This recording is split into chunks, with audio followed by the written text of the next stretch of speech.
अलैकुम वरहमतुल्लाहि वबरकातुहू।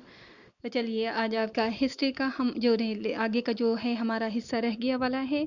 First point first का आगे वाला जो देख रहे थे हम, ये जो 4 तहज़ीमों के बारे में मालूमात ले रहे थे, उनमें से हमने 2 की ले लिए। ठीक है, दरियाए फुरात और दजला की वादियाँ, मेसोपोटामिया, हमने इसके बारे में लास्ट लेक्चर में देख लिया।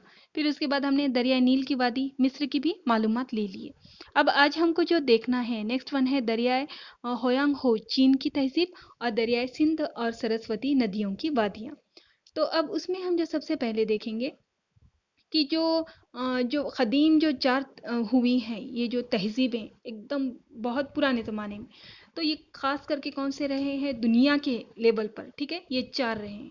सबसे पहला हमने देखे मेसोपोटामिया, इजिप्ट, इंडस वैली और एंशियंट चाइना। अब चाइना का जो है, अब इनका जो बताए वाला है, तो द होयांग रिवर वैली सिविलाइजेशन इनको नाम मिला है। क्यों मिला है? क्योंकि ये इस नदी के किनारे थी। अब जो होयांग हो जो नदी है, इसको ना साथ ही साथ येलो रिवर भी कहा जाता है। अब इसका जो है नाम दिए वाला है, सेकंड नाम भी इसको दिए वाला है, जहाँ पर ये तहजीब वजूद में आई। होयांग हो ये नदी है और इसको येलो रिवर भी कहते हैं। अब ये क्यों कहते हैं इसको पीली नदी? इसकी क्या वजह रही होंगी? क्या इसका कलर पीला था पानी का? तो नहीं। तो अब देखिए इसका क्या था कि ये नदी का जो बहाव था, उसके साथ जो है ना बहुत ज़्यादा पीले रंग के कीचड़ या मिट्टी बहकर आती थी। तो इसकी वजह से इस नदी का नाम क्या पड़ गया? होयांग हो।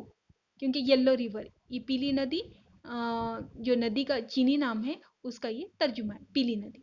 तो इसकी वजह से, कीचड़ की वजह से, जैसे हम देखते हैं कभी कभी पानी में है ना एकदम वो बहुत ज़्यादा कंजाल कंजाल हो गया तो कैसा ग्रीन ग्रीन पानी नज़र आता है, तो वैसे ही इसके साथ है ना वो अलग अलग किस्म का मिट्टी वो पीले रंग की आती थी, इससे ये वैसे कलर की दिखाई देती थी।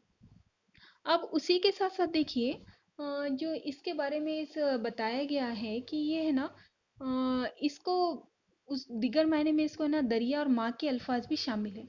ये तमाम नाम चीनी तहजीब के वजूद की तरफ निशानदेही करते हैं। यानी कि क्या बताया है, इस नदी को, इस दरिया को चीनी तहजीब की माँ का नाम भी दिया जाता है। अब माँ यानी माँ के ज़रिए से ही वजूद मुकम्मल होता है, यानी वजूद आता है अमल में। तो इस तरह से इस तहजीब को माँ का नाम देने की वजह, सॉरी तहजीब को नहीं, ये जो यहाँ की जो नदी थी, जो चीनी तहजीब की जो वजूद में लाने की जो ये नदी वजह बनी थी, उसको माँ कहा जाता है। तो अब ये जो क्यों क्यों तो इसी नदी के किनारे ये तहजीब वजूद में आई, और इसी नदी के किनारे ज़राअत की इब्तिदा हुई, इसी के किनारे गांव वजूद में आए। इस वजह से इसको क्या कहा गया है? चीनी तहजीब की माँ भी कहा गया है। अब जिस तरह से देखिए हमारे पास जो है गंगा, सिंध, ब्रह्मपुत्र, इन लोगों को जो है हिमालय ग्लेशियर से पानी हासिल होता है।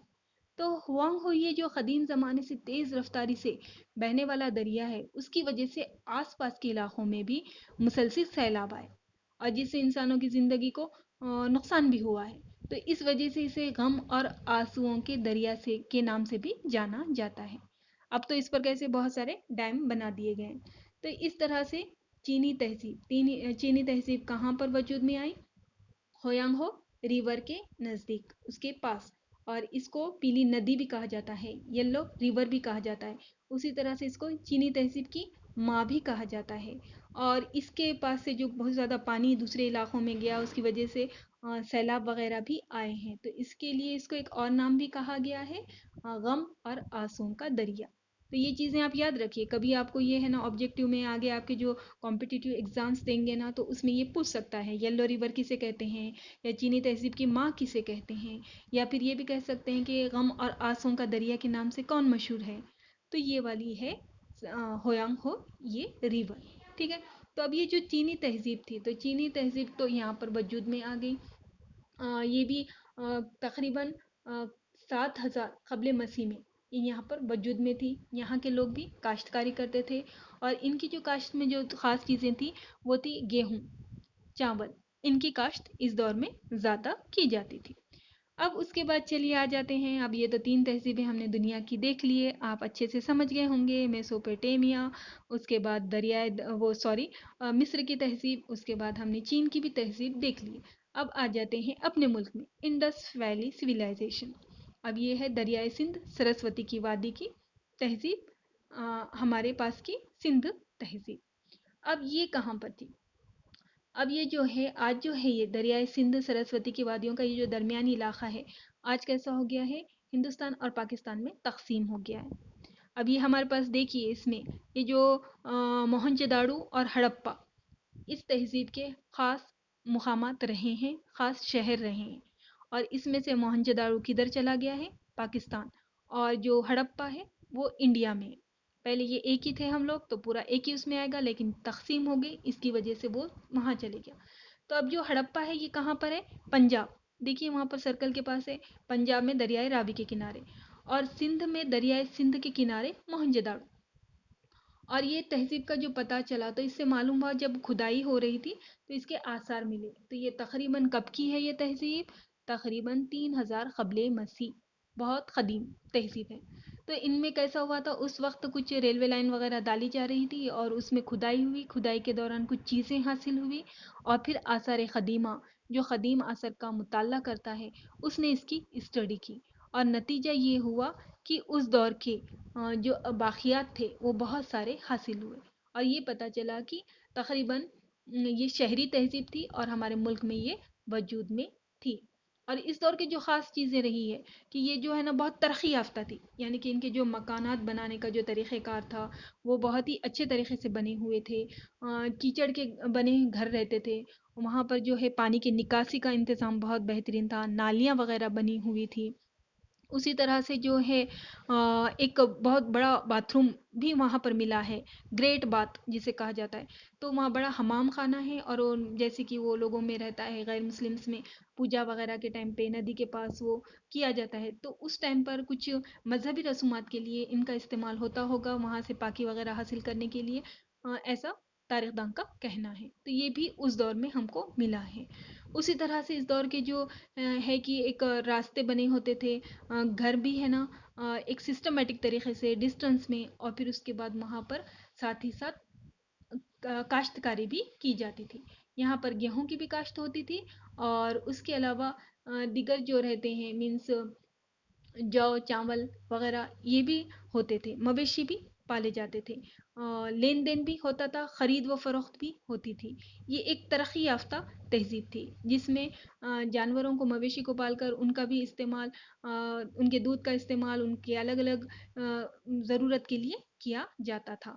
تو اس طرح سے اس تہذیب کی خاص بات یہ رہی ہے کہ یہ ایک ترقی یافتہ تہذیب تھی. اس تہذیب میں گھر جو بنے ہیں وہ بہترین طریقے سے بنائے گئے ہیں، مضبوط طریقے سے بنائے گئے ہیں. پھر اس کے بعد وہاں پر لین دین کے بھی آثار ملے ہیں، یعنی کہ خرید و فروخت بھی ہوتی تھی، مویشی بھی ہوتے تھے، مویشیوں کو پالا بھی جاتا تھا، اور اس کے ذریعے سے اپنی ضروریات کی تکمیل کی جاتی تھی، گیہوں کی پیداوار ہوتی تھی. اور اس دور میں خاص بات یہ ہے کہ اس دور میں لکھنا بھی آ گیا تھا، تحریریں بھی ہم کو ملی ہیں. لیکن افسوس کی بات یہ ہے کہ وہ جو تحریر کا جو لکھنے کا جو طریقہ کار ہے وہ آج تک پڑھا نہیں جا سکا.